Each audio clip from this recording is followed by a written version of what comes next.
তোমাদের ব্যবসায় entry barriers কি, বা যদি কোনো কম্পিটিটর যদি এখন ডিপলি ফান্ডেড হয়ে আসে, তোমাদেরকে ভাঙতে তাদের কতটা টাইম লাগবে, বা এই কাজটা কতটা ডিফিকাল্ট, মানে আদৌ কি এটা সম্ভব? সো এখানে হচ্ছে যে আজকের দিনে কেউ যদি ডিপলি ফান্ডেড হয়, ওর সবচেয়ে বড় যেটা হচ্ছে পিপল।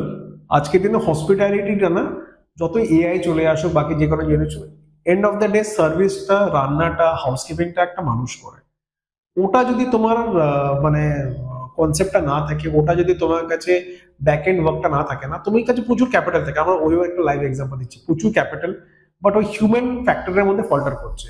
এন্ট্রি ব্যারিয়ার আজকের দিনে বলতে গেলে কিছু নেই, যে কোনো বিজনেসে আমরা ডিপসিকের ক্ষেত্রে দেখেছি, এনি বিজনেস ক্যান, বাট ওটা কতটা কন্টিনিউ করতে পারবে। একটা ইনিশিয়াল ব্লিটজক্রিগ করে তুমি অনেক কিছু করে নিলে, বাট ওটাকে তুমি মোমেন্টামটাকে সাস্টেন করতে পারবে?